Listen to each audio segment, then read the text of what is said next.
गिन के दिले बानी पाई हो। सुनो फिर में नहीं तुम आई हो, गिन के दिले बानी पाई हो। नखरा न कर रहा जल्दी से चढ़ा पतली कमर लचका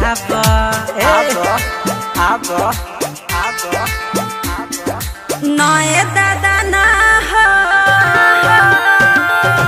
इससे ज्यादा ना हो।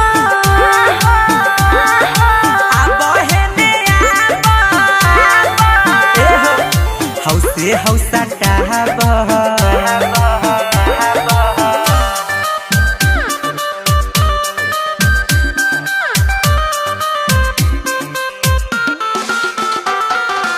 माँ गायत्री रिकॉर्डिंग स्टूडियो राजा परसोनी।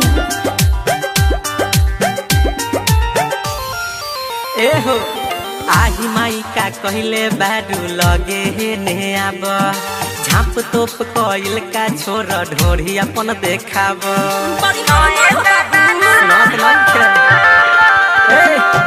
आही माई का कहले बारू लगे हे ने आब, झाँप तोप कोइल का छोर ढोरी अपन देखाब। बाली हो मरिया तुझे कमर हो कमजोर, बात सुनाए राजा ना लगाबो अपना जोर। सुनाए कबूतर छुए दना ऊपर हमरो के हऊ में से दहो दहो दहो दहो।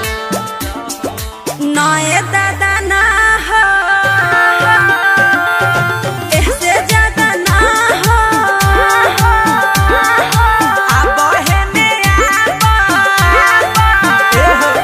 हौसे हौसा टाहब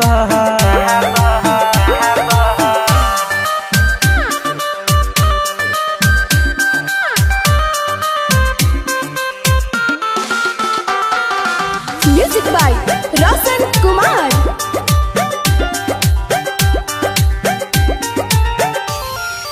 एहो आर्केस्ट्रा के महल हउए रानी ताजा ताजा, रामजी राजिया रोशन कहे कोराबा में आजा। सुना कहने आबा आर्केस्ट्रा के महल हउए रानी ताजा ताजा, राइटर सूरज विकास कहे कि कोराबा में आजा। डोली रानी के पानी का देव तू पियाई, हार देव ज्यादा तो नहीं दर्जी से सियाई।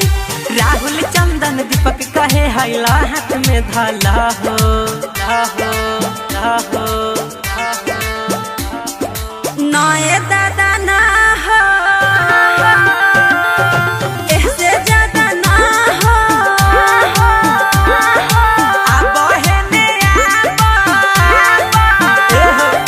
हौसे हौसा टाहब फिर में नहीं तुम आई हो, गिन के दिले बानी पाई हो। नखरा न कर रहा जल्दी से चढ़ा पतली कमर लचका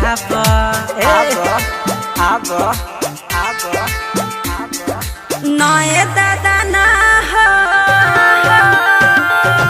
इससे ज्यादा ना हो।